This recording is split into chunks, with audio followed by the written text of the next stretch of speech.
کمرہ ہلکی زرد روشنی میں ڈوبا ہوا تھا۔ دیواروں پر پڑتی چھاؤں جیسے ہر سانس کے ساتھ سرک رہی ہو۔ میرال سرخ لہنگے میں ملبوس بستر کے ایک کونے پر سمٹی بیٹھی تھی۔ ہاتھوں کی مہندی ابھی تک تازہ تھی مگر انگلیوں کی کپکپاہٹ چھپائی نہیں چھپ رہی تھی۔ آنکھوں میں خواب ضرور تھے مگر وہ خواب کسی خوشی کے نہیں تھے۔ وہ بس اس امید کے تھے کہ شاید آج کی رات نفرت کی موٹی دیوار میں کوئی درار پڑ جائے۔ داجان کی دھمکی اس کے کانوں میں اب تک گونج رہی تھی، وہی دھمکی جس نے اسے اپنے سب سے بڑے دشمن کے نام کا صحرا باندھنے پر مجبور کیا تھا۔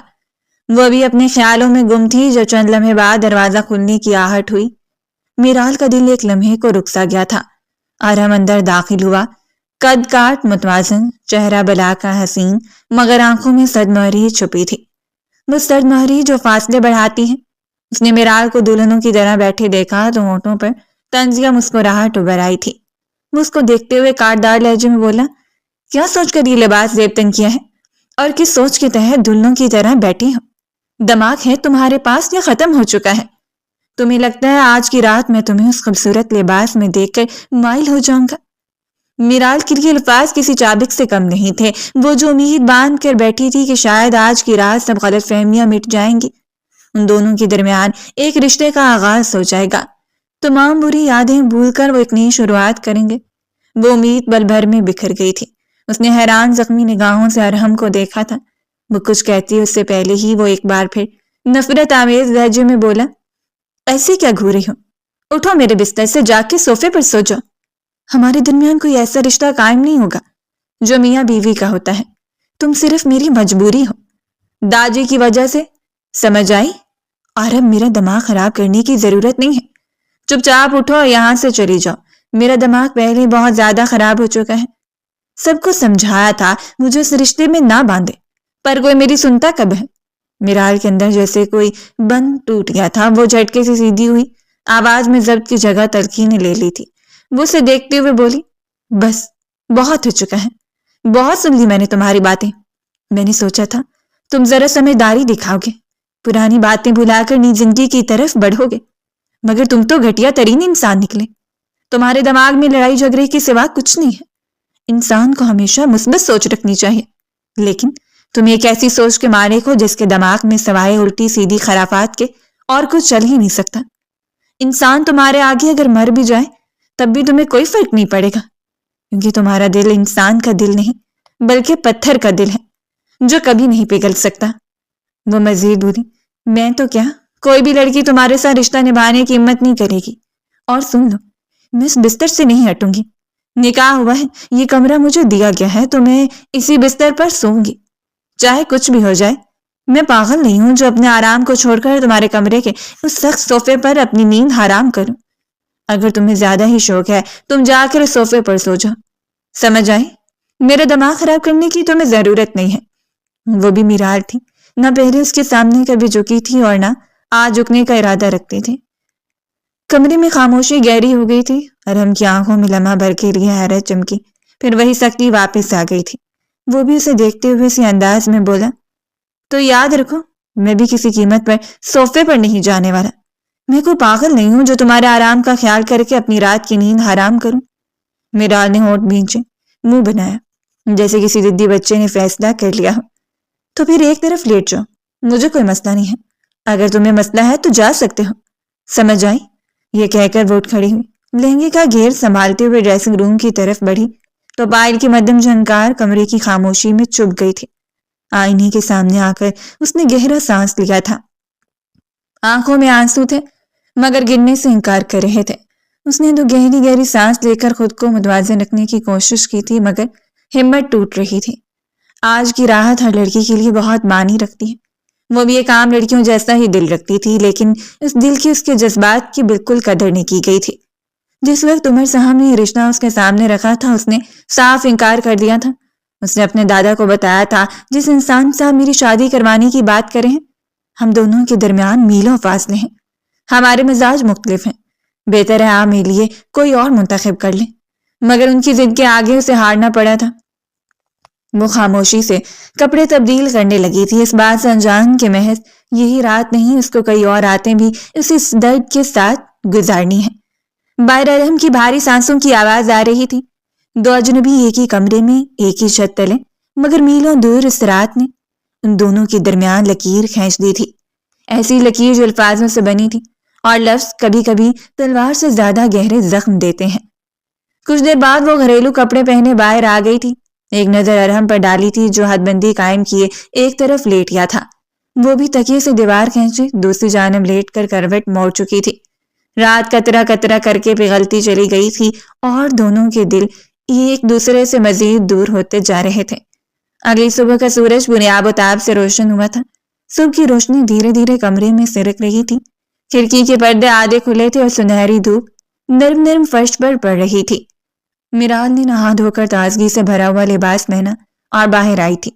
اس کے بال ابھی بھی نم تھے، خوشبو سے بھرے ہوئے۔ سامنے صوفے پر ارحم بیٹھا تھا، ہاتھ میں کچھ کاغذات لیے، آنکھوں میں خفیف پریشانی اور چہرے پر وہی سرد مہرے، مگر وہ اسے نظر انداز کرتے ہوئے ڈریسنگ ٹیبل کی طرف بڑھ گئی تھی۔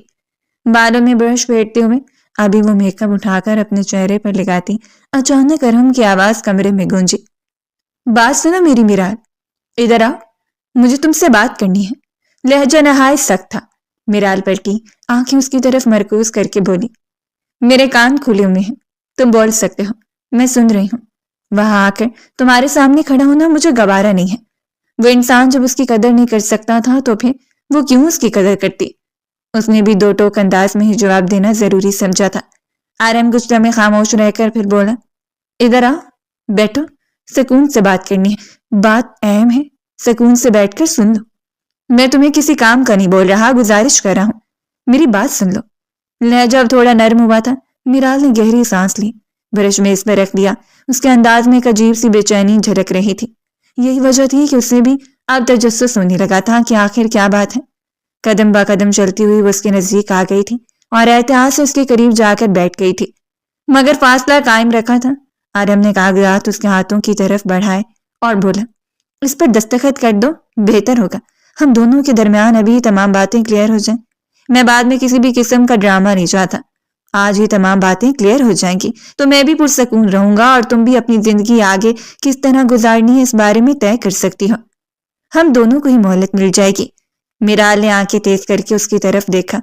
کچھ لمحے وہ خاموشی سے ان کاغذات کو گھونٹتی رہی تھی اور پھر اسے دیکھتے ہوئے سنجیدگی سے بولی، کس بات کے دستخط اور یہ کاغذات کس چیز کے ہیں؟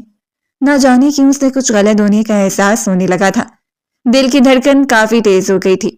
ارحم نے کچھ دیر خاموشی اختیار کی، پھر آہستہ سے بولا، میں جانتا ہوں شاید تمہیں یہ بات بری لگے، تمہارے دل کو ٹھیس پہنچے، لیکن حقیقت یہی ہے اور میں اس حقیقت کو جھٹلانا نہیں چاہتا۔ بڑوں کی مرضی کے آگے سر جھکانے کے علاوہ تمہارے اور میرے پاس کوئی اور راستہ نہیں تھا، لیکن میں اسی طرح اپنی زندگی کو مزید دشوار کر کے آگے نہیں بڑھا سکتا۔ یہ کاغذات میری زندگی سے متعلق ہیں، یہ دوسری شادی کا اجازت نامہ ہے۔ میرال کے دل کی دھڑکن لمحے کے لیے رک گئی تھی۔ وہ بے یقینی سے اس کے چہرے کو دیکھنے لگی، ایسا لگتا تھا جیسے کسی نے اس کا دل نوچ لیا۔ ان دونوں کے درمیان لاکھ اختلاف رہی، وہ اسے لاکھ ناپسند کرتی ہو، لیکن ایک عورت کے لیے لمحہ ایک گہری اذیت سے کم نہیں ہوتا۔ اس کا شوہر اسی کے سامنے بیٹھ کر دوسری شادی کا اجازت نامہ رکھ رہا تھا۔ اس کا حال بے حد برا تھا، لیکن وہ ضد کیے ہوئے تھی۔ ارحم تسلسل کے ساتھ بولا، میں اپنی کلاس فیلو زوبیا کو پسند کرتا ہوں اور اسی سے شادی کروں گا۔ میرا تمہیں لے کر کوئی ارادہ نہیں ہے، سچ بتاؤں میں تمہیں دیکھنا بھی پسند نہیں کرتا، برا نہیں ماننا لیکن یہی حقیقت ہے۔ میرال نے سانسوں کو ضبط کیا، آنکھوں میں چھپے آنسوؤں کو چھپاتے ہوئے نرم لہجے میں بولی، تم مجھ سے اجازت کیوں لے رہے ہو؟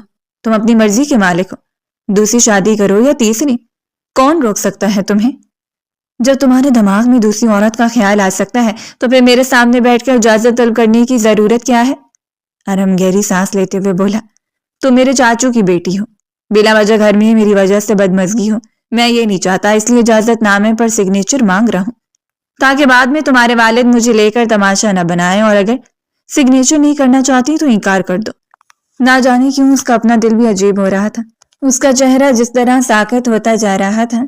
ارحم کو پہلی بار برا محسوس ہونے لگا تھا۔ میرال خاموش رہی، دل میں کئی جذبات ابل رہے تھے۔ چند لمحوں کے سکوت کے بعد اس نے ہاتھ بڑھاتے ہوئے دھیرے لہجے میں کہا، جب فیصلہ ہو چکا ہے تو پھر میں کیوں پیچھے رہوں؟ میں اتنی کمزور نہیں ہوں جو تمہارے لیے روتی پھروں، لاؤ دو کر دیتی ہوں، ویسے افسوس کی بات ہے، خود کو ہر شے سے بچانے کے لیے تم اتنی اچھی پروٹیکشن رکھ رہے ہو۔ حیران ہوں۔ دونوں کی آنکھوں میں ایک عجیب سکون تھا، مگر دل کی دھڑکنیں تیز تھیں۔ میرال نے اجازت نامے کو پکڑا، قلم تھاما اور دھڑکتے دل کے باوجود سائن کر دیے۔ ہر سطر کے ساتھ اس کے اندر کا غم اور صبر چھپانے کی کوشش واضح تھی۔ سگنیچر مکمل ہونے کے بعد وہ بغیر کسی اضافی بات کی خاموشی سے ڈریسنگ روم میں چلی گئی تھی۔ مزید خود کے جذبات کو سنبھالنا اب اس کے لیے مشکل ترین ہو گیا تھا۔ کمرے میں صرف صوفے پر ارحم کی کھلی ہوئی آنکھیں اور ہاتھ میں تھمے کاغذات کی سرسراہٹ سنائی دے رہی تھی۔ روشنی اور خاموشی کے درمیان ایک سرد سکون پھیل گیا تھا، ایک ایسا سکون جو فیصلے کے بعد ملتا ہے، نہ خوشی کی مسرت سے، نہ دکھ کے رنج سے، بلکہ بس خاموش قبولیت سے۔ ارحم نے کاغذات میز پر رکھے، آنکھیں جھکائیں اور ایک لمحے کے لیے گہری سانس لی۔ باہر دھوپ کے نرم بادل کمرے کی کھڑکی سے جھانک رہے تھے اور اندر ایک نئی حقیقت نے اپنے قدم جما لیے تھے۔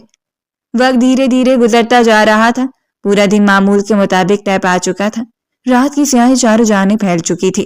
ارحم نے آج پورا دن باہر ہی گزارا تھا، وہ گھر واپس آیا ہی نہیں تھا، جبکہ دوسری جانب میرال بھی بس بڑوں کو سلام کر کے اپنے کمرے میں ہی قید ہو گئی تھی۔ رات 10 بجے کمرے کا دروازہ کھلا اور ارحم قدم رکھتے ہی اندر داخل ہوا۔ پورا کمرہ اندھیرے میں ڈوبا ہوا تھا اور بیڈ سے رونے کی دھیمی مگر دل کو چیر دینے والی آواز آ رہی تھی۔ اس نے فوراً لائٹس آن کی۔ روشنی میں میرال کی شکل دھندلی سی نظر آئی، جو چہرے پر چادر کھینچ کر خود کو چھپائے بیٹھی تھی۔ ارحم نے ایک طرف بیڈ پر فاصلہ قائم کر کے بیٹھتے ہوئے کہا، جب حوصلہ نہیں تھا اجازت نامے پر دستخط کرنے کا تو پھر کیا کیوں، اور اب رو کیوں رہی ہو؟ اس کو عجیب سی بے چینی ہونے لگی تھی۔ اس کا رونا اسے تکلیف دے رہا تھا۔ وہ کسی بھی طرح اس کو چپ کروا دینا چاہتا تھا، لیکن وہ ایک ناممکن عمل تھا۔ میرال کی آواز گھٹی ہوئی اور لرزتی ہوئی تھی۔ وہ بولی، اجازت نامے پر سائن کر کے نہیں رو رہی، بلکہ اپنی قسمت پر رو رہی ہوں۔ اس زندگی میں جو انسان مجھے ملا ہے، کاش ایسا شخص نہ ملا ہوتا، کاش اس طرح میری زندگی برباد نہ ہوتی۔ ارحم کے اندر غصہ پھٹ پڑا۔ وہ اپنی ہتھیلیوں سے ماتھے پر تھپتھپاہٹ کرتا ہوا بولا، کیسا مد ملا ہے تمہیں؟ ذرا مجھے ڈیفائن تو کر دو۔ یہ الفاظ اس کی غیرت بھڑکانے کے لیے کافی تھے۔ میرال نے آنکھیں بند کر کے چپ رہنے کی کوشش کی، پھر دھیرے دھیرے کہا، میرا دماغ خراب کرنے کی ضرورت نہیں ہے، اور میں ابھی کسی جھگڑے میں پڑنے کا ارادہ نہیں رکھتی۔ ارحم نے سانس بھرتے ہوئے تھوڑا سا نرم لہجہ چھوڑتے ہوئے کہا، لیکن میرا ارادہ اب ہو چکا ہے۔ مجھے بتاؤ، میں کس طرح کا مرد ہوں کہ تم مجھ پر فضول الزامات لگا رہی ہوں؟ میرال کی آنکھوں میں آنسو اور غضب ایک ساتھ ابل رہے تھے۔ وہ غصے سے اٹھ کھڑی ہوئی اور اس کے سامنے کھڑی ہو کر بولی، تم پر فضول الزامات نہیں لگا رہی، تمہیں بتا رہی ہوں تمہاری اصلیت۔ تم ہو گھٹیا ترین مرد جس کے نزدیک عورت صرف اور صرف تکلیف دینے کی چیز ہے۔ اس کے الفاظ کمرے کے چاروں طرف گونج رہے تھے۔ شادی کو آج دوسرا دن ہوا ہے، لیکن ایسا لگتا ہے جیسے میں ایک بہت بڑی قید میں آ گئی ہوں، میرے پاؤں میں زنجیر آ گئی ہو۔ تمہاری وجہ سے میری پڑھائی ادھوری رہ گئی۔ میں نے کچھ نہیں بولا، بڑوں کی مرضی کے آگے سر جھکا دیا، اور تم اپنی مرضی پوری نہیں ہونے پر مجھے الزام دے رہے ہو، اور میں رو بھی نہیں سکتی۔ ارحم کی آنکھوں میں دھواں سا چھا گیا، مگر وہ خاموش رہا، صرف اس کے زخم دہ الفاظ کو اپنے اندر جذب کر رہا تھا۔ میرال نے کچھ قدم پیچھے بڑھتے ہوئے اپنے دل کی تمام تلخی اس کی طرف نکالی۔ خدا تم جیسا مرد کسی عورت کو نہ دے، اور میں دعا کروں گا کہ تمہیں وہ سب ملے جو میں برداشت کری ہوں، لیکن پھر بھی جب تمہاری دوسری شادی ہو اور تمہاری اولاد ہو، اللہ تمہیں پہلی اولاد بیٹی دے، پھر تمہیں پتہ چلے گا بیٹیوں کا درد کتنا تکلیف دیتا ہے۔ یہ کہتے ہوئے وہ کھڑی ہوئی، آنکھیں نم، جسم لرزتا ہوا۔ وہ روتے ہوئے ڈریسنگ روم میں چلی گئی تھی۔ دروازہ بند کر دیا۔ کمرہ اچانک خاموش ہو گیا تھا، لیکن ارحم کی آنکھیں اور کان اس کے ہر لفظ پر جمے ہوئے تھے۔ وہ وہاں بالکل سن ہو گیا تھا، ہر لفظ اس کے کانوں میں ہتھوڑے کی طرح بج رہا تھا۔ اللہ تمہیں بیٹی دے، اور پھر تمہیں پتہ چلے بیٹیوں کا درد کتنا تکلیف دیتا ہے۔ یہ الفاظ اس کے لیے بہت ظالم تھے۔ ارحم کی سانسیں بھاری تھیں، دل میں غصے، شرمندگی اور اندرونی درد کا ملا جلا احساس ابل رہا تھا۔ کمرے کی روشنی میں وہ کاغذات اور صوفے کے کنارے کو دیکھ رہا تھا، لیکن اس کے دماغ میں صرف وہ آخری الفاظ گونج رہے تھے۔ ایک لمبی خاموشی کے بعد اس نے چپ چاپ اپنی آنکھیں بند کی، جیسے اندر کی تمام بھڑک اٹھتی آگ کو قابو میں رکھنے کی کوشش کر رہا ہو۔ میرال کے رونے کی گونج اور اس کے الفاظ کے اثر نے کمرے کی فضا میں ایک ایسا سکون پیدا کر دیا تھا جو پرسکون نہیں بلکہ درد سے بھرا ہوا تھا۔ باہر کی ہوا کی ٹھنڈی لہر کمرے کے پردوں سے سرک رہی تھی، لیکن اندر دل کی دھڑکنیں اور آنسوں کی نمائش کا شور ابھی تک ختم نہیں ہوا تھا۔ ہر زاویے میں تنہائی، پچھتاوا اور چھپی ہوئی تلخی نمایاں تھی۔ جیسے کمرہ خود بھی اس رنجیدہ رات کا حصہ بن چکا ہو۔ وقت دھیرے دھیرے گزرتا جا رہا تھا۔ 2 دن خاموشی اور دباؤ کے ساتھ گزر گئے تھے۔ حویلی کی لاؤنج میں میرال عمر صاحب کے ساتھ بیٹھی چائے پی رہی تھی، چند معمولی باتیں کر رہی تھی تاکہ دل کو کچھ سکون ملے، مگر دل کی دھڑکنیں اب بھی بے چین تھی۔ چند لمحے بعد اچانک مین دروازے کی جانب ہلچل محسوس ہوئی۔ دونوں نے ایک ساتھ دروازے کی طرف دیکھا۔ دروازے کے باہر ظہیر صاحب ایک کم عمر لڑکی کے ساتھ کھڑے تھے۔ عمر صاحب کی آنکھوں میں حیرت اور جھنجھلاہٹ کے آثار تھے۔ انہوں نے تیز لہجے میں پوچھا، یہ تمہارا باپ کس لڑکی کے ساتھ کھڑا ہے؟ میرال نے سر نفی میں ہلایا، مگر نظریں دروازے پر جم گئی تھیں۔ ظہیر صاحب جس کے ساتھ وہ انجان مگر حسین لڑکی کھڑی تھی، ہونٹوں پر ہلکی مسکراہٹ لیے اندر داخل ہوئے۔ عمر صاحب نے آنکھیں بڑی کر کے کہا، یہ کس کے ساتھ آئے ہو تم؟ اور تم 1 ہفتے کے ٹور پر گئے تھے، پورے 15 دن لگا کر واپس آ رہے ہو۔ بیٹی کا خیال بھی نہیں آیا تمہیں؟ اس کے نکاح میں شامل ہونا بھی ضروری نہیں سمجھا تم نے؟ اتنا بھی کون سا ضروری کام تمہیں آ گیا تھا؟ ظہیر صاحب نے پرسکون انداز میں جواب دیا، سب کا خیال تھا مجھے بابا، لیکن ایک ضروری کام میں پھنس گیا تھا اور پورے ایونٹ کے درمیان میں ویڈیو کال پر تھا، اور کیسے اپنی ذمہ داری پوری کرتا۔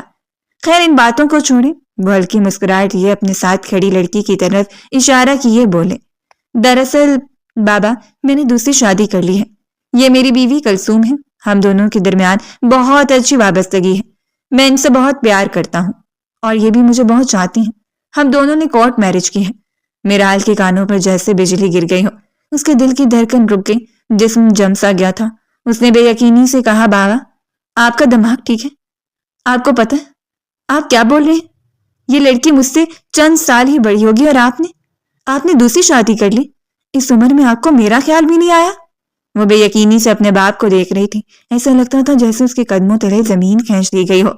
ظہیر صاحب نے ہنس کر کہا، ہاں تو کیا ہوا، میں مرد ہوں، کسی بھی وقت شادی کر سکتا ہوں، اس میں غلط کیا ہے؟ اور تم اتنا ڈرامہ کیوں کر رہی ہو؟ خیر سے تم اپنے گھر کی ہو گئی ہو اور مردوں کی 4 کی اجازت ہوتی ہے۔ میں نے کون سا تمہاری ماں کی زندگی میں دوسری شادی کی ہے؟ اس دنیا سے رخصت ہوئے پورے 4 سال بیت گئے ہیں۔ پورے 4 سال بعد میں نے اپنی زندگی میں کسی کو شامل کیا ہے۔ کیا میں اپنی زندگی بھرپور طریقے سے جی نہیں سکتا؟ کیا مجھے اتنا بھی حق نہیں ہے؟ میرال کی آنکھوں میں غصہ اور درد کی مکسچر تھی۔ وہ تڑپ کر بولی، بابا ڈرامے کی بات نہیں ہے، آپ ایسا کیسے کر سکتے ہیں؟ آپ نے امی کی جگہ ایک نوجوان لڑکی کو دے دی۔ بے شک آپ دوسری، تیسری، چوتھی شادی کر سکتے ہیں، لیکن کم سے کم اپنی اور اس لڑکی کی عمر کا خیال کریں۔ آپ ایسا کیسے کر سکتے ہیں؟ مجھے یقین نہیں آ رہا۔ ظہیر صاحب نے بے باکی سے کہا، تو کیا پھر کسی بوڑھی کو دیتا تمہاری ماں کی جگہ؟ کیا ہو گیا میرال تمہیں؟ تم ایک پڑھی لکھی لڑکی ہو، اس کے باوجود ایسی سوچ کی مالک ہو؟ میں حیران ہو رہا ہوں۔ مجھے لگا تھا اس گھر میں میری دوسری شادی کو سب سے پہلے سپورٹ تم ہی کرو گی، لیکن تم تو ایک ٹپیکل لڑکی نکلی۔ اور بچے، تمہاری شادی ہو چکی ہے، تم اپنی مرضی کی مالک ہو۔ دیکھو میں نے تمہاری زندگی میں شادی نہیں کی، تمہیں رخصت کرنے کے بعد شادی کی، میری قربانی بھی تو دیکھو۔ لیکن نہیں، بس تمہیں بلا وجہ کا ڈرامہ رچا کر مجھے الزام دے کر خود کو اچھا ثابت کرنا ہے۔ میرال بالکل خاموش ہو گئی تھی۔ وہ حیرت کے سمندر میں غوطہ زن تھی۔ اسے یقین ہی نہیں آ رہا تھا اس کا باپ کیا کر چکا ہے۔ آنکھوں سے آنسو بہنے لگے تھے، جسم کانپ رہا تھا، دل ٹوٹنے کی کیفیت میں۔ وہ صوفے پر بیٹھ گئی تھی۔ عمر صاحب نے اس کے کندھوں پر ہاتھ رکھتے ہوئے کہا، تم پاگل ہو گئے ہو، دماغ چل گیا ہے تمہارا؟ کس طرح اپنی بیٹی سے بات کرے ہو؟ وہ حق رکھتی ہے تم سے یہ سوال پوچھنے کا۔ ظہیر صاحب نے تھکے ہوئے انداز اختیار کیا اور بولے، بس کرے یار، دوسری شادی یہ کوئی گناہ نہیں کیا اور اس میں کوئی قباحت بھی نہیں ہے۔ میں اب اپنی بیوی کے ساتھ تھوڑی دیر آرام کرنا چاہتا ہوں۔ ہم بہت لمبے سفر سے آئے ہیں اور اس کو بھی آپ سمجھائیں، بلا وجہ کا ڈرامہ نہ لگائے۔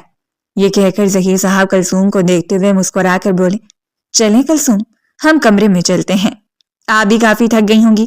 اس لڑکی نے مسکرا کر سر کو ہلکی جنبش دی اور ایک طنزیہ نظر صوفے پر بیٹھی میرال پر ڈالی تھی، جیسا جتانا چاہتی ہوں اب اس کی اہمیت نہیں رہی ہے۔ پیچھے میرال صوفے پر بیٹھ کر سر پکڑتی رہ گئی تھی۔ آنکھوں سے بہنے والے آنسو، دل کی چوٹ اور دھڑکن کی بے قراری نے اسے مکمل طور پر گھیر لیا تھا۔ پہلے ارحم اور بابا، اس کی زندگی کے دونوں مردوں نے اسے دوہری تکلیف سے دو چار کر دیا تھا۔ اس کے رونے کی آواز اتنی خاموش مگر دل کو چیر دینے والی تھی کہ کمرے کی ہر چیز میں ایک سنگین خاموشی چھا گئی تھی۔ دھوپ کے نرم شعاعیں اس کے عشقوں کے ساتھ کھیل رہی تھی، مگر اندر کا درد، دھوکہ اور حیرت نے ہر شعاع کو مدھم کر دیا تھا، جیسے وہ روشنی بھی اس کے رنج کا احترام کر رہی ہو۔ میرال کے کانوں میں ظہیر صاحب کے الفاظ گونج رہے تھے اور دل میں بے یقینی کی چھاؤں پھیل گئی تھی۔ اس کے لیے حویلی اب وہی کمرہ تھا، مگر وہاں کے ہر گوشے میں صرف دھوکہ اور خالی پن تھا، اور وہ صوفے پر بیٹھ کر بے بسی کے ساتھ اپنے جذبات کو سہنے کی کوشش کر رہی تھی۔ وقت دھیرے دھیرے گزرتا جا رہا تھا، پورا دن معمول کے مطابق طے ہو گیا تھا۔ رات کا اندھیرا کمرے میں چھایا ہوا تھا۔ میرال اپنے کمرے کے صوفے پر بیٹھی اپنے باپ کی حرکتوں کے بارے میں سوچ رہی تھی۔ دل میں غصہ، دھوکہ اور حیرت کے جملے گھوم رہے تھے۔ وہ سر جھکائے بیٹھی تھی، آنکھوں میں بے یقینی کے آثار موجود تھے۔ چند لمحے بعد اچانک کمرے کا دروازہ کھلا اور ارحم اندر داخل ہوا۔ میرال ایک نظر اسے دیکھ کر واش روم کی طرف جانے کے ارادے سے کھڑی ہوئی تھی۔ ارحم نے آہستہ سے کہا، یہ گھر میں کیا باتیں چل رہی ہیں؟ تمہارے بابا نے دوسری شادی کر لی ہے؟ وہ بھی اپنی سے کئی سال چھوٹی لڑکی سے کر لی، کم سے کم تم سے کچھ ہی سال بڑی ہوگی۔ میں نے ابھی دیکھا، کافی خوبصورت ہے۔ چاچو کو مل کہاں سے گئی تمہاری دوسری ماں؟ میرال تیز لہجے میں بولی، اپنے کام سے کام رکھو، ہماری زندگی میں دخل دینے کی ضرورت نہیں ہے۔ ارحم آئے بروج کائے بولا، میں کہاں دخل دے رہا ہوں، میں تو اصلیت بتا رہا ہوں۔ دیکھ لو، تمہارے باپ نے بھی دوسری شادی کر لی، اب میں بھی کر لوں گا تو کوئی حرج نہیں ہوگا۔ میرال کے ہونٹ کانپنے لگے، وہ غصے سے بولی، تو روکا کس نے ہے؟ آپ کر لیں جا کر، میری بلا سے کل نہیں آج ہی کر لیں، مجھے کوئی فرق نہیں پڑ رہا۔ یہ کہہ کر وہ جانے لگی، مگر ارحم نے بے اختیار اس کی کلائی تھام لی۔ وہ اسے گھورتے ہوئے بولا، تمہیں کیوں اتنا برا لگ رہا ہے؟ تمہارے بابا نے دوسری شادی کی ہے، کوئی گناہ نہیں کیا۔ میرال نے سخت لہجے میں جواب دیا، خدا کے لیے میں تمہارے آگے ہاتھ جوڑی ہوں، یہ باتیں مجھ سے مت کرو، میرا دماغ پہلے ہی خراب ہے اور ہو جائے گا، اپنے کام سے کام رکھو۔ ارحم نے ایک قدم آگے بڑھا کر کہا، میں نہیں رکھ رہا اپنے کام سے کام، اب بتاؤ کیا کر لو گی؟ میں تو تمہیں ٹیز کر رہا ہوں۔ وہ کچھ کہنے ہی والی تھی کہ اسی پل کمرے کے دروازے پر ہلکی سی دستک ہوئی۔ دونوں نے فوراً اس طرف نظر ڈالی۔ ملازمہ اندر داخل ہوئی، سر جھکا کر بولی، ارحم صاحب، آپ کو اور بی بی صاحبہ کو عمر صاحب نے اپنے کمرے میں بلایا ہے، خاندانی میٹنگ بٹھائی گئی ہے، آپ جائیں۔ ارحم نے سر ہلاتے ہوئے کہا، اچھا ٹھیک ہے، تم جاؤ، ہم آ رہے ہیں۔ ملازمہ کمرے سے نکل گئی تو ارحم دوبارہ میرال کی طرف مرا اور آنکھوں میں شرارت کے آثار وہ مسکراتے ہوئے بولا، لگتا ہے تمہارے بابا کی کلاس لگائی جائے گی، چلو بڑا مزہ آئے گا، سنتے ہیں۔ شکر ہے میری بورنگ لائف سے سب کی نظر ہٹ کر تمہارے بابا کی طرف نظر جائے گی، مجھے اندازہ نہیں تھا تمہارے بابا اس عمر میں یہ گل کھلائیں گے۔ وہ جان بوجھ کر اس کو چڑھا رہا تھا، 2 دن سے وہ بالکل خاموش تھی اور یہ خاموشی اس سے گل رہی تھی۔ میرال غصے سے پاؤں پٹکتے ہوئے بولی، تمہیں مزہ آئے گا لیکن مجھے نہیں، تم نہیں سمجھ سکتے میرے جذبات کو کبھی بھی۔ یہ کہہ کر وہ باہر کی طرف بڑھ گئی تھی۔ قدم تھوڑے سست مگر غصے سے بھرے ہوئے تھے۔ ارحم نے اس کے پیچھے دیکھ کر ہنستے ہوئے کہا، چلو انتظار کر رہا ہوں، دیکھتے ہیں کلاس کس نے لگائی ہے۔ کمرے میں روشنی ہلکی سی جلملا رہی تھی، پردوں سے نرم ہوا آ رہی تھی۔ میرال کے چہرے پر غصہ اور مایوسی کی چھاؤں تھی اور ارحم کے چہرے پر مسکراہٹ اور چالاکی کے آثار۔ کمرے میں خاص کشمکش کا ماحول تھا، خاموشی اور ہلکی آوازوں کے بیچ دونوں کے درمیان لفظوں کی لڑائی اور جذبات کی حرارت محسوس ہو رہی تھی۔ دوسری جانب کمرے میں روشنی نرم لیکن پوری طرح پھیل رہی تھی۔ صوفے اور کرسیوں کے درمیان ایک ترتیب شدہ کچہری سجی ہوئی تھی۔ ایک طرف ظہیر صاحب اپنی نئی نویلی بیوی کے ساتھ بیٹھے تھے، دوسرے صوفے پر صدیق صاحب اور عائشہ بیگم موجود تھے۔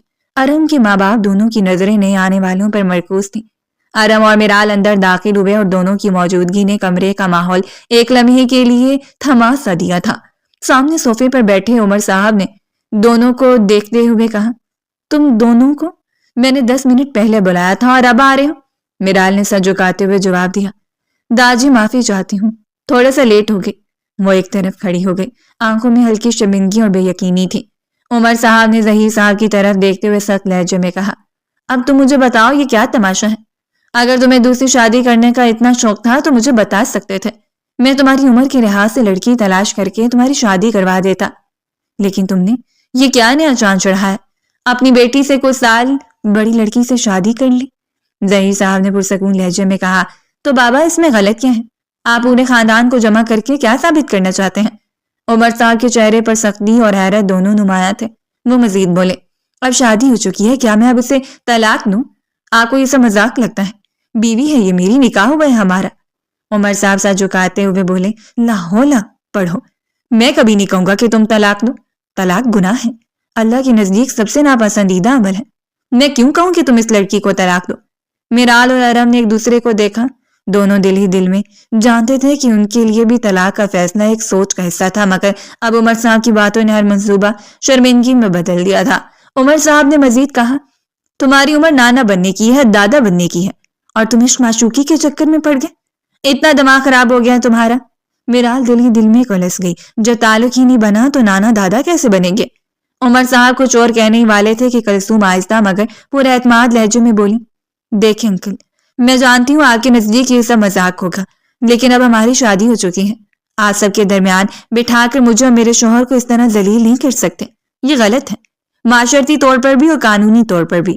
بہتر ہوگا آپ سب حدود میں رہیں اور پلیز ہمیں سکون سے جینے دیں، ہم دونوں ایک دوسرے کے ساتھ خوش ہیں، ہے نا ظہیر؟ ظہیر صاحب نے سر ہلایا اور اس کا ہاتھ تھام کر کہا، بالکل ٹھیک کہا تم نے، ہم دونوں ایک دوسرے کے ساتھ خوش ہیں، ہمیں کسی تیسرے کی ایڈوائز یا اس کا اپروول نہیں چاہیے۔ میں اپنی بیٹی کی شادی کر چکا ہوں، اپنی ذمہ داری سے دستبردار ہو چکا ہوں، تو میری مرضی میں کچھ بھی کروں، آپ لوگ مجھے ٹونٹ نہیں کریں گے۔ یہ کہتے ہوئے وہ کھڑے ہوئے باضابطہ انداز میں کمرے سے باہر کی طرف بڑھ گئے تھے۔ میرال بھی آنکھوں میں آنسو لیے خاموشی کے ساتھ کمرے سے باہر نکل گئی تھی۔ ہر قدم کے ساتھ اس کے دل کی دھڑکنیں تیز ہو رہی تھیں، لیکن زبان پر کچھ نہیں آیا۔ کمرے میں چھائی خاموشی میں صرف عمر صاحب اور ظہیر صاحب کی دور کی باتوں کی گونج باقی تھی، اور ایک لمحے کے لیے ہر شخص اپنے اپنے خیالات میں کھو گیا تھا۔ ان کے جانے کے بعد صدیق صاحب نے اپنے باپ کے ہاتھ کو دبا کر حوصلہ دیا تھا، جبکہ وہ سرنفی میں ہلا کر رہ گئے تھے۔ کمرے سے نکلتے ہوئے میرال کے دل میں غصہ، دکھ اور مایوسی سب ایک ساتھ ابھر رہے تھے، اور اس کے قدم دھیرے مگر پختہ انداز میں زمین کو چھو رہے تھے، جیسے ہر قدم کے ساتھ تو اپنی حالت کو سنبھال رہی ہوں۔ کمرے کی ہوا نرم تھی، مگر اس کی خاموشی میں چھپی کشمکش اور خاندانی پیچیدگی کی شدت محسوس ہو رہی تھی۔ رات قطرہ قطرہ کر کے پگھلتی چلی گئی تھی۔ اگلی صبح کا سورج بری آب و تاب سے روشن ہوا تھا۔ صبح کی روشنی کمرے میں آہستہ آہستہ پھیل رہی تھی۔ آرام کے کمرے میں پردوں کے بیچ سے چھن کر آتی دھوپ فرش پر لکیریں بنا رہی تھی۔ کمرے میں خاموشی تھی، بس واش روم سے پانی گرنے کی مسلسل آواز آ رہی تھی۔ چند لمحے بعد کمرے کا دروازہ اچانک کھلا اور کلثوم بغیر اجازت اندر داخل ہو گئی۔ اس کے قدموں میں اعتماد تھا، جیسے وہ اس جگہ کے لیے اجنبی نہ ہو۔ آنکھوں میں شیطانیت چمک رہی تھی، اوپر خرافاتی مسکراہٹ تھی۔ لباس کافی چست تھا جو اس کے جسم پر نمایاں ہو رہا تھا۔ وہ آہستہ آہستہ چلتی ہوئی ڈریسنگ ٹیبل کے پاس رکی، سامنے رکھے مینز پرفیومز کو اٹھا، ڈھکن کھولا اور گہرا سانس لیتے ہوئے خوشبو کو محسوس کیا۔ اس کے ہونٹوں پر ہلکی سی مسکراہٹ پھیل گئی تھی۔ ابھی وہ دوسرا پرفیوم اٹھا کر اسمیل کرتی اسی لمحے واش روم کا دروازہ کھولا اور ارم تولیے سے بال پونچھتا ہوا شرٹ کے بغیر باہر آیا۔ اپنے کمرے میں اسے دیکھ کر وہ بری طرح ٹھٹک گیا تھا۔ قدم وہیں جم گئے تھے، اسے بالکل اندازہ نہیں تھا وہ کمرے میں داخل ہوگا تو اسے یہ منظر دیکھنے کو نصیب ہوگا۔ اسے لگا تھا میرال ہوگی، اس لیے جان بوجھ کر وہ شرٹ کے بغیر باہر آیا تھا تاکہ تھوڑی بہت اس سے لڑائی کر سکے، اسے پریشان کر سکے۔ لیکن اب اس کی جگہ کسی اور کو دیکھ کر وہ کافی بدمزہ ہوا تھا۔ آنکھوں میں واضح حیرت اور پریشانی تھی۔ کلثوم نے اس کی حالت دیکھ کر اور بھی اطمینان محسوس کیا تھا۔ لبوں پر مزید گہری مسکراہٹ پھیل گئی تھی۔ وہ قدم با قدم اس کی طرف بڑھی، ایک آنکھ دبا کر بولی، ہائے ہینڈسم، کیسے ہو؟ تمہارے مسلس تو واقعی کافی بہترین ہیں۔ یعنی وہ ملازمہ غلط نہیں کہہ رہی تھی، تم باقاعدگی سے جم جاتے ہو۔ ایسی باڈی والے ہسبینڈ کے لیے لڑکیاں خوب دعائیں کرتی ہیں۔ اس نے اس کے بازو کو چھوتے ہوئے تعریف کی تو ارم فوراً ایک قدم پیچھے ہٹا۔ اس کی آواز میں گھبراہٹ صاف جھلک رہی تھی۔ آپ یہاں کیوں آئی ہیں؟ کوئی کام ہے؟ نہ جانے کیوں اس نے دل ہی دل میں شدت سے اس لمحے دعا کی تھی میرال کمرے میں نہیں آئے۔ سامنے کھڑی عورت اس سے عمر میں کم تھی اور جس طرح وہ فاصلہ مٹائے کھڑی تھی اسے کچھ بھی اچھا نہیں لگ رہا تھا، مگر چاچو کی بیوی ہونے کی حیثیت سے وہ عزت دینے پر مجبور تھا۔ اگر اس کی جگہ کوئی اور ہوتی اب تک ذلیل کر کے اسے کمرے سے نکال چکا ہوتا۔ کلثوم نے لاپرواہی سے کندھے اچکایا اور اسے دیکھتے ہوئے بولی، نہیں، بس سوچا تم سے ملاقات کر لوں۔ مجھے معلوم ہوا تھا کہ اس گھر میں ایک ہینڈسم لڑکا بھی ہے تو سوچا کیوں نہ ایک دفعہ مل لیا جائے۔ کل تمہیں دیکھا تھا، اپنی بیوی کے ساتھ کھڑے تھے مگر زیادہ دھیان نہیں دے پائی کیونکہ سب الٹی باتیں کر رہے تھے، اور پھر میرے شوہر مجھے کمرے سے لے گئے، تم سے ملاقات کا موقع ہی نہیں ملا۔ سوچا فرصت سے کمرے میں ہی مل لوں۔ ارم نے کوئی جواب نہیں دیا۔ وہ سیدھا الماری کی طرف بڑھا اور تیزی سے اپنی شرٹ نکالنے لگا۔ اسے نہ جانے کیوں گھبراہٹ ہونے لگی تھی۔ پہلی بار اسے محسوس ہوا تھا کچھ غلط ہونے والا ہے۔ وہ جلدی جلدی اپنی شرٹ نکال رہا تھا جیسے اس لمحے کو جلدی ختم کرنا چاہتا ہو، مگر کلثوم ایک بار پھر اس کے قریب آ گئی۔ اس نے ہنستے ہوئے اس کے بازو پر ہاتھ رکھا۔ تم روز جم جاتے ہو، باڈی میں تھکن نہیں ہوتی؟ اتنے ہینڈسم ہو اور مسلس تو واقعی زبردست ہیں، تو پھر روز روز جانے کی کیا ضرورت ہے؟ بلا وجہ خود کو تھکاتے ہو، ہفتے میں 3 دن چلا جایا کرو۔ وہ مزید کچھ کہتی اسی پل کمرے کا دروازہ دوبارہ کھلا اور میرال اندر داخل ہوئی۔ سامنے کا منظر دیکھتی وہ ٹھٹک گئی تھی۔ ارم اور کلثوم کو اس قدر قریب کھڑا دیکھ کر اس کی آنکھوں میں حیرت اور صدمہ ایک ساتھ ابھر آیا تھا۔ ارم کے ہاتھ بھی لمحہ بھر کو رک گئے تھے، جیسے الفاظ اور حرکت دونوں ساتھ چھوڑ گئے ہوں۔ کلثوم نے میرال کو دیکھتے مسکرا کر ماحول کو اور الجھا دیا تھا۔ وہ ہنستے ہوئے آگے بڑھی جیسے سب کچھ معمول کی بات ہو۔ کیسی ہومنن؟ سوچا اپنی داماد سے ملاقات کر لوں۔ پھر میرال کی طرف دیکھ کر معنی خیز انداز میں بولی، تمہارا ہسبینڈ بہت ہینڈسم ہے، ذرا سنبھال کر رکھنا کہیں کوئی چرا نہ لے۔ ایسے مردوں کو چھپا کر رکھا جائے تبھی وہ باحفاظت رہتے ہیں، ورنہ خوبصورت لڑکیاں کب انہیں اپنی اداؤں کے جال میں پھنسا لیں کچھ پتہ نہیں چلتا۔ یہ کہہ کر اس نے کہکا لگایا تھا اور کمرے سے نکل گئی تھی، جیسے اس نے جان بوجھ کر کوئی زخم چھوڑا۔ کمرے میں خاموشی چھا گئی۔ میرال کی نظریں ارم پر جمی تھی، جن میں سوال بھی تھے اور شک بھی۔ ارم نے فوراً بولنے کی کوشش کی، آواز بکھلائی ہوئی تھی۔ اسے دیکھتے ہوئے بولا، جیسا تم سوچ رہی ہو ویسا نہیں ہے، میں صرف واش روم سے باہر آیا تھا اور وہ پہلے سے کمرے میں موجود تھے۔ میں نے صرف عزت دینے کے لیے بات کی اور وہ خود میرے قریب آ گئی تھی۔ جس بات کا اسے ڈر تھا وہی ہوا تھا۔ اس نے کئی دعائیں دل ہی دل میں مانگی تھیں کہ میرال اس عورت کے جانے سے پہلے کمرے میں نہ آئے، لیکن ایسا نہیں ہوا تھا، وہ پہلے ہی آ گئی تھی۔ میرال نے آہستہ آہستہ سر نفی میں ہلایا، اس کی آواز میں تھکن اور مایوسی تھی۔ وہ اس کو دیکھتے ہوئے بولی، مجھے نہیں پتا تھا کہ تم اس حد تک بھی جا سکتے ہو، افسوس ہے مجھے، میرے دادا کی پسند پر کسی کو تو بخش دو، کتنی اذیت مت دو کہ جب تمہاری باری آئے تو تم برداشت بھی نہ کر پاؤ۔ یہ کہتی ہوں وہ ایک لمحے بھی نہیں رکی، پلٹ کر کمرے سے باہر چلی گئی۔ دروازہ بند ہونے کی ہلکی سی آواز کمرے میں گونج گئی تھی۔ ارم وہیں کھڑا رہ گیا تھا۔ اس نے غصے اور بے بسی میں مٹھیاں بھینچ لیں، سینے میں عجیب سی جلن تھی۔ نہ وہ خود کو پوری طرح بے قصور ثابت کر پایا تھا، نہ حالات اس کے قابو میں رہے۔ کمرے کی خاموشیاں پہلے جیسی نہیں تھی، وہ الزام، بدگمانی اور ٹوٹتے رشتے کی خاموشی بن چکی تھی۔ وقت دھیرے دھیرے گزرتا جا رہا تھا، پورا دن معمول کے مطابق طے ہو گیا تھا۔ رات کا سناٹا کمرے میں پھیلا ہوا تھا، مدھم بلب کی روشنی دیواروں پر سائے بنائے ہوئے تھی۔ ارم دروازہ بند کر کے اندر آیا تو سامنے بستر پر میرال نیم دراز موبائل سکرین میں گم تھی۔ اس کی انگلیاں تیزی سے سکرین پر چل رہی تھیں، جیسے وہ خود کو کسی اور دنیا میں مصروف رکھنا چاہتی ہو۔ ارم کی موجودگی محسوس ہوتے ہی اس نے ایک لمحے میں موبائل بند کیا، سائڈ ٹیبل پر رکھا اور بغیر کچھ کہے کروٹ لے کر لیٹ گئی، جیسے کمرے میں وہ اکیلی ہو۔ ارم خاموشی سے اپنی سائڈ پر آ کر بیٹھ گیا۔ چند لمحے یوں ہی گزر گئے، کمرے میں صرف گھڑی کی ٹک ٹک سنائی دے رہی تھی۔ پھر اس نے ہلکی آواز میں کہا، میرال مجھے تم سے بات کرنی ہے، میری بات سنو گی؟ میرال نے آنکھیں بند رکھی، لہجہ سرد تھا۔ میرے پاس اتنا فضول ٹائم نہیں ہے کہ میں تمہاری باتیں سنوں، اس وقت مجھے آرام کرنا ہے۔ ارم نے گہری سانس لی۔ دیکھو، جو صبح تم نے دیکھا تھا ایسا کچھ نہیں ہے جیسا تم سوچ رہی ہو، میں بے قصور ہوں۔ وہ خود ہمارے کمرے میں آئی تھی، اگر تمہیں یقین نہیں تو تم جا کر ان سے پوچھ سکتی ہو۔ میرال نے اچانک آنکھیں کھولی مگر کروٹ نہیں بدلی، آواز میں کرواہٹ گھلی ہوئی تھی۔ تم اسے اتنی عزت کیوں دے رہے ہو؟ تمہیں لگتا ہے وہ عزت دینے کے لائق ہے؟ ارم نے فوراً جواب دیا، بے شک وہ عزت دینے کے لائق نہیں ہے، لیکن تم مجھ پر کیوں شک کر رہی ہو؟ یہ سن کر میرال اٹھ کر بیٹھ گئی، اس کی آنکھوں میں نمی اور غصہ ایک ساتھ تھا۔ آخر تمہیں مسئلہ کیا ہے؟ تمہیں اتنی پرابلم کیوں ہو رہی ہے کہ اگر میں تم پر شک کر رہی ہوں تمہیں تو میری ذات سے کوئی فرق ہی نہیں پڑتا ہے نا؟ دوسری شادی کرنے والے ہو، اجازت نامے پر دستخط بھی لے چکے ہو اور کچھ عرصے بعد مجھ سے طلاق بھی لے لو گے، تو اگر میں شک کر رہی ہوں تو تمہیں کیا پرابلم ہے؟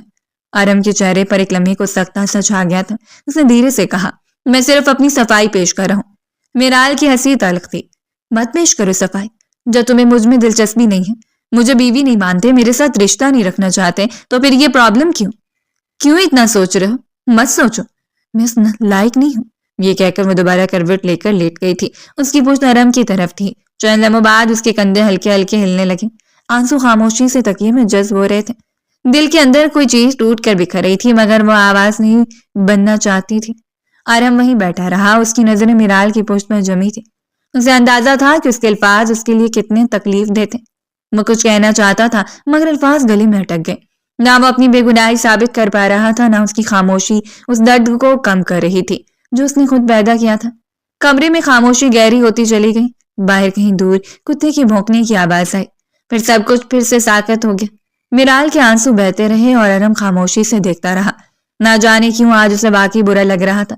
اس کی باتیں، اس کا لہجہ، اس کی بے نیازی، سب کچھ اب اسے خود چبھنے لگا تھا، مگر وہ برداشت کر گیا تھا، شاید اس لیے کہ اس کے پاس اور کوئی راستہ نہیں تھا۔ یا شاید اس لیے کہ اس رات سچ بولنے کی ہمت بھی اسے میسر نہیں تھی۔ وقت اور تیزی سے گزرتا جا رہا تھا۔ ایک ہفتہ گزر چکا تھا مگر میرال کے دل پر جمی اداسی کی تہ ویسی ہی تھی۔ اس صبح وہ کچن میں کھڑی اپنے لیے سادہ سا ناشتہ تیار کر رہی تھی۔ چولہے پر رکھے پین سے ہلکی سی آواز آ رہی تھی اور وہ بے دلی سے چمچ ہلا رہی تھی۔ ذہن کہیں اور اٹکا ہوا تھا کہ اچانک قدموں کی تیز آواز سنائی دی۔ ایک ملازمہ تقریباً بھاگتی ہوئی اندر آئی۔ سانس پھولا ہوا تھا۔ بی بی صاحبہ، عمر صاحب کی طبیعت بہت خراب ہو رہی ہے، اس نے گھبراہٹ میں کہا۔ انہیں سانس لینے میں دشواری ہو رہی ہے، آپ جلدی دیکھیں۔ میرال کے ہاتھ سے چمچ چھوٹ گیا۔ اس نے ناشتہ وہیں چھوڑا اور بنا کچھ سوچے کچن سے نکل کر ان کے کمرے کی طرف دوڑ پڑی۔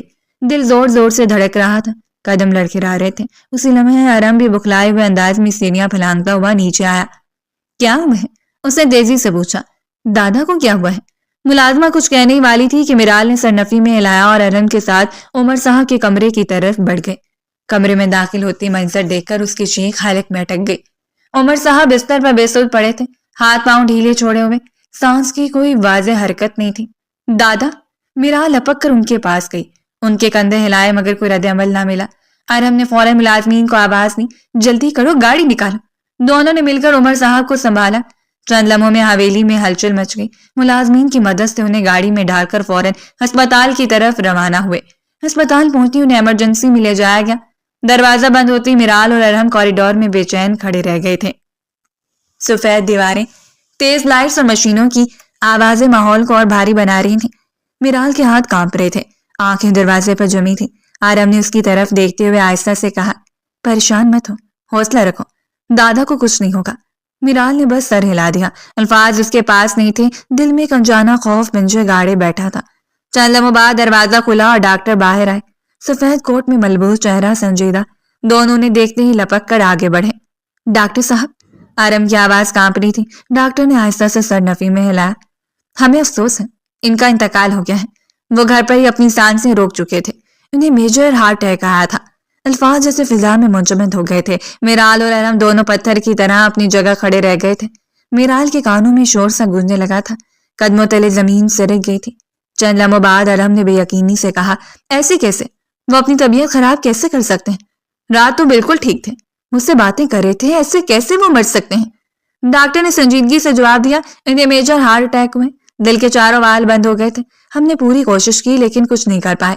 آپ لوگ حوصلہ رکھیں، کاغذی کارروائی مکمل کر کے آپ ڈیڈ باڈی لے جا سکتے ہیں۔ ڈاکٹر کے جاتے میرال کی ٹانگوں نے ساتھ چھوڑ دیا۔ وہ وہیں زمین پر بیٹھ گئی، پھر بے اختیار گر پڑی۔ اس کے منہ سے دل دہلا دینے والی سسکیاں نکلنے لگیں۔ داجی، مجھے چھوڑ کر کیوں چلے گئے؟ وہ پھوٹ پھوٹ کر رونے لگی تھی۔ ارم فوراً اس کی طرف لپکا، اسے سنبھالنے کی کوشش کی۔ میرال، خود کو سنبھالو پلیز۔ مگر میرال کی حالت بے جان ہوتی جا رہی تھی، اس کے آنسو تھمنے کا نام نہیں لے رہے تھے۔ ہسپتال کے کوریڈور گواہ تھا کہ ایک مضبوط ستون کے گرنے کا اور دو ٹوٹے ہوئے وجودوں کا جو ابھی یہ سمجھ بھی نہیں پا رہے تھے کہ ان کے سروں سے سایہ ہمیشہ کے لیے اٹھ چکا ہے۔ وقت کی رفتار نہ کبھی تھم سکی ہے نہ کبھی تھم پائے گی۔ عمر صاحب کے جانے کے بعد پورا گھر جیسے سانس لینا بھول گیا تھا۔ ایک ہفتہ گزر چکا تھا مگر سوگ کی دبیز چادر اب بھی دیواروں، فرشوں اور لوگوں کی رہجوں پر جمی ہوئی تھی۔ اس رات اندھیرا غیر معمولی حد تک گہرا تھا۔ حویلی کے صحن میں لگی بتیاں بجھی ہوئی تھیں اور ارم کے کمرے کے اندر بس مدھم سی لائٹ جل رہی تھی۔ ارم آہستگی سے دروازہ کھول کر اندر داخل ہوا۔ قدم رکھتے ہی اس کی نظر سامنے بیڈ پر بیٹھی میرال پر پڑی۔ وہ خاموشی سے اپنے کپڑے طے کر کے ایک بیگ میں رکھ رہی تھی۔ اس کے چہرے پر نہ آنسو تھے نہ کسی قسم کی گھبراہٹ، بس ایک عجیب سی سختی تھی جو ارم کے دل میں چبھ گئی۔ یہ کیا کر رہی ہو؟ وہ حیرت سے بولا۔ اور کہاں جا رہی ہو تم؟ میرال نے سر بھی نہیں اٹھایا۔ اس نے ایک اور کپڑا فولڈ کیا اور سد لہجے میں بولی، جا رہی ہوں یہاں سے اپنے کمرے میں واپس۔ ارم ایک قدم آگے بڑھا۔ کیوں اچانک یہ سب؟ وہ رکی، پھر آہستہ سے بیگ کا زپ بند کیا اور اس کی طرف دیکھا۔ میں اور تم دادا کی وجہ سے ایک دوسرے کی زندگی میں شامل ہوئے تھے۔ اس کی آواز میں درد کم اور فیصلہ زیادہ تھا۔ اب وہ نہیں رہے تو اس بے نام رشتے کا بھی کوئی مقصد نہیں رہا۔ میں اپنی ساری زندگی بلا وجہ تمہارے ساتھ کڑ کر نہیں گزار سکتی۔ ارم کے چہرے کے تاثرات بدل گئے۔ میرال، مجھے بولنے دو، وہ فوراً بولی۔ میں تم سے طلاق لوں گی، اپنی پڑھائی مکمل کروں گی، پھر شادی کروں گی۔ مجھے اپنی زندگی سنوارنی ہے، میں اس طرح برباد نہیں ہونا چاہتی۔ یہ کہہ کر اس نے بیگ اٹھایا اور دروازے کی طرف بڑھی۔ اس کے قدم مضبوط تھے جیسے اس نے یہ فیصلہ کئی راتوں کی جاگ کے بعد کیا، مگر دروازے تک پہنچنے سے پہلے ہی ارم نے آگے بڑھ کر اس کی کلائی تھام لی۔ میرا اس کی آواز میں پہلی بار سختی تھی. وہ چونکی پلٹ کر اس کی طرف دیکھا. میرا ہاتھ چھوڑ دو. آرم نے اسے اپنے قریب کرتے ہوئے کہا. کیا میں نے تم سے کہا ہے کہ میں تمہیں طلاق دوں گا؟ کیا میں نے تمہیں اس دن کے بعد زوبیہ کا ذکر بھی کیا؟ مجھے باتیں نہیں سننی. وہ جھنجلا کر بولی. مجھے چھوڑو، مجھے جانا ہے. اس نے ہاتھ چھڑانے کی کوشش کی مگر ارم نے گرفت مضبوط رکھی. نہ سخت نہ ڈھیلی، بس فیصلہ کن. یہ ہاتھ میں نے چھوڑنے کے لیے نہیں تھاما. اس کی آواز دھیمی مگر گہری تھی. میں تم سے لمبی چوڑی بات نہیں کروں گا. میرال نے اس کی آنکھوں میں دیکھا. وہاں ضد نہیں تھی، غصہ بھی نہیں، بس ایک عجیب سا اصرار تھا. تو پھر کیا چاہتے ہو؟ اس کی آواز میں پہلی بار لرزش آئی. آرم ایک قدم اور قریب آ گیا. صرف آج میں اپنے عمل سے بتاؤں گا کہ تم میری کون ہو اور میری زندگی میں اب کیا مقام رکھتی ہو. کمرے کی خاموشی بھاری ہو گئی. دیواروں پر لگی گھڑی کی ٹک ٹک سنائی دے رہی تھی. میرال کچھ کہنے والی تھی کہ ارم اس کے اور قریب ہو گیا. اس کے ہاتھ اب بھی اس کی کلائی پر تھے مگر گرفت میں عجیب سی حفاظت تھی. جبر نہیں. میرال کی سانسیں بے ترتیب ہو گئیں. وہ نظریں چرا گئی جیسے خود کو سنبھالنے کی کوشش کر رہی ہو. دل کے اندر کہیں ٹوٹا ہوا اعتماد ہلکا سا حرکت میں آیا مگر خوف اب بھی موجود تھا. ارم نے آہستہ سے کہا. میں تمہیں جانے نہیں دوں گا، کم سے کم اس طرح نہیں. وہ کچھ کہتی اس سے پہلے ہی وہ اس کی سانسوں کو اپنی گرفت میں لے چکا تھا اور دھیرے دھیرے سے اپنے نزدیک کرتا جا رہا تھا. وہ تلملائی تھی، اس سے الگ ہونے کی کوشش کی تھی لیکن اس نے اتنی آسانی سے اسے قابو کیا تھا کہ وہ خود اب اس کے ساتھ شامل ہو گئی تھی. ان کے درمیان ہر پردہ گرتا جا رہا تھا. رات دھیرے دھیرے اپنے آخری اختتام پر پہنچ گئی تھی. اگلی صبح کا سورج پوری آب و تاب سے روشن ہوا تھا. صبح کی ہلکی روشنی پردوں سے چھن چھن کر کمرے میں پھیل رہی تھی. دیوار پر لگی گھڑی نے 10 بجنے کا اعلان کیا تو ارم کی آنکھ کھل گئی. چند لمحے وہ بے حرکت لیٹا رہا، پھر اس کی نظر اپنے سینے پر ٹکی اس کے وجود پر پڑی جو گہری نیند میں تھی. میرال کا سر اس کے سینے پر رکھا تھا. بال بکھرے ہوئے تھے اور سانسوں کی ہلکی سی جنبش اس کے وجود کی زندگی کا ثبوت دے رہی تھی. ارم نے لاشعوری طور پر سانس روک لی جیسے ڈر ہو کہ کہیں اس کی حرکت سے وہ جاگ نہ جائے. وہ خاموشی سے اس کے معصوم چہرے کو دیکھنے لگا. وہی چہرہ جس وہ کل تک اپنی زندگی کی سب سے بڑی الجھن سمجھتا تھا آج عجیب سا سکون دے رہا تھا. اس کے دل میں ایک نرم سی مسکراہٹ اتر آئی. اچانک میرال نے آنکھیں کھول لی. چند لمحے وہ الجھی ہوئی نظروں سے اسے دیکھتی رہی جیسے وقت اور جگہ کا اندازہ کر رہی ہو. پھر اس کی نگاہ اپنے اور ارم کے درمیان فاصلے کی کمی پڑ گئی. وہ فوراً سیدھی ہونا چاہے مگر ارم نے ہلکی سی مسکراہٹ کے ساتھ کہا. شادی کے بعد کی سب سے خوبصورت صبح مبارک ہو. میرال کے چہرے پر حیرت، الجھن اور ناراضگی ایک ساتھ ابھر آئی تھی. وہ فوراً کے سینے سے الگ ہوئی اور بیٹھتی ہوئی بولی. یہ آپ نے کیا کیا ہے میرے ساتھ؟ ارم خاموش رہا، بس اسے دیکھتا رہا. اگر آپ مجھے پسند نہیں کرتے، اس کی آواز میں لرزش تھی، مجھے بیوی نہیں مانتے، مجھے اپنی زندگی میں رکھنا نہیں چاہتے، تو پھر رات میرے نزدیک کیوں آئے؟ ہم دونوں کے درمیان رشتہ قائم کیوں کیا؟ میں آپ سے یہ سوال پوچھنا چاہتی ہوں، مجھے جواب چاہیے. ارم نے گہری سانس لی. تم بہت بے وقوف ہو، اسے نرمی سے کہا. میں سمجھا تھا تو میرے عمل سے سمجھ گئی ہوگی کہ تم میری زندگی میں اب کیا حیثیت رکھتی ہو، لیکن تم اب بھی وہیں کھڑی ہو جہاں پہلے تھی. میرال نے سر نفی میں ہلایا. مجھے جواب چاہیے ارم، میں آپ کی بات نہیں سمجھ پا رہی. آپ کرنا کیا چاہتے ہیں؟ وہ چند لمحے خاموش رہا. کمرے میں بس صبح کی خاموشی تھی اور باہر کہیں دور پرندوں کی آواز. پھر اس نے اس کی آنکھوں میں دیکھتے ہوئے کہا. بیوی ہو تم میری، میں تم سے محبت کرنے لگا ہوں. میرال کی پلکیں لرز گئی. کب اور کیسے یہ سب ہوا؟ میں خود نہیں جانتا. وہ بولتا کیا مگر جس دن تم اجازت نامے پر دستخط کر کے گئی تھی اس دن سے میرا دل بدل گیا تھا. وہ رک کر بولا جیسے الفاظ چن رہا ہوں. میں نے زوبیہ سے کوئی رابطہ نہیں رکھا، حالانکہ اس نے مجھے میسج کیے، بات کرنے کی کوشش کی، لیکن میں نے جواب نہیں دیا. میرا دل کہتا تھا کہ اگر میں نے اس سے بات کی تو یہ تمہارے ساتھ بے وفائی ہوگی، اس رشتے کی پاکیزگی کے ساتھ بے وفائی ہوگی اور میں ایسا نہیں کرنا چاہتا تھا. میرال کی آنکھوں میں نمی اتر آئی مگر وہ خاموش رہی. میں تم سے بہت پیار کرنے لگا ہوں. اس کی آواز مزید گہری ہو گئی. اور جب سے داجی گئے ہیں یہ احساس اور بھی بڑھ گیا ہے. انتقال سے ایک رات پہلے انہوں نے مجھ سے کہا تھا کہ وہ تم سے بہت پیار کرتے ہیں اور اگر کبھی میں نے تمہیں تکلیف دی تو انہیں تکلیف ہوگی. اس نے نظریں جھکا لی. میں نہیں چاہتا کہ میرے گزرے ہوئے دادا کو میری کسی حرکت کی وجہ سے تکلیف ہو. وہ اس کے قریب آیا. آواز دھیمی ہو گئی. مجھے معاف کر دو میرا. اس نے آہستہ سے اس کے سینے پر دوبارہ سر رکھ دیا. اس کی آنکھیں بند ہو گئیں. دل میں جو خوف، شک اور بے یقینی تھی وہ دھیرے دھیرے پگھلنے لگی. ایک عجیب سا سکون اس کے وجود میں اتر گیا، ایسا سکون جس نے مدتوں سے نصیب نہیں ہوا تھا. کمرے میں صبح پوری طرح پھیل چکی تھی اور اس خاموشی میں ایک نئے رشتے کی دھڑکن صاف سنائی دے رہی تھی. کچھ گھنٹے بعد وہ ڈریسنگ ٹیبل کے سامنے کھڑی آئینے میں خود کو دیکھتے ہوئے آہستہ آہستہ بال برش کر رہی تھی. چہرے پر اب وہ بوجھ نہیں تھا جو پچھلے مہینوں سے اس کی آنکھوں میں ٹھہرا رہتا تھا. دل میں ٹھہرا ہوا سکون تھا. اسی لمحے باہر سے اچانک شور کی آواز آئی جیسے کسی نے چیخ کر بات کی ہو. اس کے ہاتھ رک گئے. اس نے فوراً مڑ کر صوفے پر بیٹھے ارحم کو دیکھا. دونوں کی نظریں ملی تھیں اور بغیر کچھ کہے وہ ایک ساتھ کمرے سے باہر نکل آئے. حال میں قدم رکھتے منظر چکا دینے والا تھا. ملازم ایک طرف سہمے کھڑے تھے. فضا میں تناؤ صاف محسوس ہو رہا تھا. درمیان میں ظہیر صاحب کلثوم کا ہاتھ سختی سے تھامے کھڑے تھے. ان کی آنکھوں میں غصہ، دکھ اور شرمندگی سب ایک ساتھ جمع تھے. تم کیا سمجھتی ہو خود کو؟ ظہیر صاحب کی آواز حال میں گونجی. میرے پیسے پر عیاشی کرو گی، مجھے دھوکہ دو گی اور میں بے خبر رہوں گا؟ میرال فوراً آگے بڑھی. بابا، اس کی آواز میں گھبراہٹ تھی. یہ کیا ہو رہا ہے؟ آپ اس طرح تماشا کیوں لگا رہے ہیں؟ سب دیکھ رہے ہیں، ملازم بھی ہے. اگر آپ دونوں کے درمیان کوئی مسئلہ ہے تو کمرے میں حل کریں. ظہیر صاحب نے سرخ آنکھوں سے اسے دیکھا. تمہیں پتہ ہے اس لڑکی نے تمہارے باپ کے ساتھ کیا کیا ہے؟ انہوں نے کلثوم کی طرف اشارہ کیا. میری نکاح میں ہوتے ہوئے میرے ہی دوست کے ساتھ راتیں گزار رہی تھی. اسے لگا مجھے کچھ پتہ نہیں چلے گا، مگر میں سب جانتا ہوں. کلثوم کے چہرے سے رنگ اتر گیا. یہ جھوٹ ہے، وہ گھبرائے ہوئے لہجے میں بولی. ایسا کچھ نہیں ہوا، آپ میری بات سنیں. خاموش. ظہیر صاحب کی آواز کانپ رہی تھی. اسی کی وجہ سے میں نے اپنی بیٹی پر غصہ کیا، اس کی بات نہیں سنی، اس کے نکاح میں شامل نہیں ہوا. میں نے اپنے باپ کے سامنے بھی آنکھیں بند رکھی اور یہ عورت میری ہی پیٹ میں خنجر گھونپ رہی تھی. اچانک ایک زوردار تھپڑ کی آواز گونجی. کلثوم لڑکھڑا کر ایک قدم پیچھے ہوئی. حال میں مکمل خاموشی چھا گئی. میں ظہیر احمد پورے ہوش و حواس میں تمہیں طلاق دیتا ہوں، طلاق دیتا ہوں، طلاق دیتا ہوں. ان کی آواز ٹوٹ رہی تھی. نکل جاؤ میرے گھر سے. انہوں نے اسے زور سے باہر کی طرف دھکیل دیا. کلثوم نے ایک آخری نظر سب پر ڈالی. نگاہ میں ضد، نفرت اور شکست سب کچھ تھا اور تیز قدموں سے دروازے سے باہر چلی گئی. دروازہ بند ہوتے ہی ظہیر صاحب کے اندر جیسے سب کچھ ٹوٹ گیا. وہ وہیں کھڑے کھڑے پھوٹ پھوٹ کر رونے لگے. کندھے ہل رہے تھے، آنسو بہ رہے تھے. میرال فوراً آگے بڑھی اور انہیں مضبوطی سے گلے لگا لیا تھا. بابا، اس کی آواز بھیگ گئی تھی. مجھے معاف کر دو بیٹا. ظہیر صاحب روتے ہوئے بولے. میں نے تمہارا خیال نہیں کیا، میں نے اپنے باپ کا بھی خیال نہیں کیا جو اب اس دنیا میں نہیں رہے. میں بہت شرمندہ ہوں. آرم بھی آگے آیا اور احترام سے انہیں گلے لگایا. کوئی بات نہیں چاچو، اس نے پرسکون مگر مضبوط لہجے میں کہا. غلطی انسان سے ہوتی ہیں، اصل بات یہ ہے کہ آپ نے وقت پر سچ دیکھ لیا. میرال نے ان کے کندھے پر ہاتھ رکھا. ہم آپ کے ساتھ ہیں بابا. صدیق صاحب اور ان کی بیگم بھی نزدیک آ گئے تھے.